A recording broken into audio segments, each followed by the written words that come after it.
জুলাই সনদ ও অভ্যুত্থানের আকাঙ্ক্ষার সঙ্গে গাদ্দারি করে বিএনপি সরকারের যাত্রা শুরু হলো, এমন মন্তব্য করেছেন ১১ দলীয় ঐক্য জোটের পরাজিত প্রার্থী ও এনসিপির উত্তরাঞ্চলীয় মুখ্য সংগঠক সার্জিস আলম। বিএনপির এমপির শপথ অনুষ্ঠানের পর তিনি কথা বলেন। এরই মধ্যে শপথ নিয়েছেন বিএনপির নির্বাচিত সংসদ সদস্যরা। তবে বিএনপি নির্বাচিত সংসদ সদস্যরা আজ সংবিধান সংস্কার পরিষদের শপথ নেননি। সংসদ ভবনে শপথ অনুষ্ঠান শুরুর আগে দলীয় এমপিদের বিএনপির স্থায়ী কমিটির সদস্য সালাউদ্দিন আহমেদ জানান, তারা আজ সংবিধান সংস্কার পরিষদের শপথ নিচ্ছেন না। সেখানে দলটির চেয়ারম্যান তারেক রহমান সহ নির্বাচনে জয়ী সংসদ সদস্যরা উপস্থিত ছিলেন। সালাউদ্দিন সাদা ও নীল রঙের দুটি ফর্ম হাতে নিয়ে বলেন, আমরা কেউ সংবিধান সংস্কার পরিষদের সদস্য নির্বাচিত হইনি এবং সংবিধানে এখনো এটা ধারণ করা হয়নি। গণভোটের রায় অনুযায়ী সংবিধান সংস্কার পরিষদ গঠিত হলে সেটা সংবিধানে আগে ধারণ করতে হবে এবং সংবিধান সংস্কার পরিষদের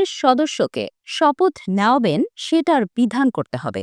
এমন ফর্ম সংবিধানের তৃতীয় তফসিলে আসবে। সেগুলো সাংবিধানিকভাবে সংসদে গৃহীত হওয়ার পরে সংবিধান সংস্কার পরিষদের সদস্যদের শপথ নেওয়ার বিধান করা যাবে। আমরা সংবিধান মেনে এই পর্যন্ত চলেছি, আশা করি সামনের দিনেও চলব।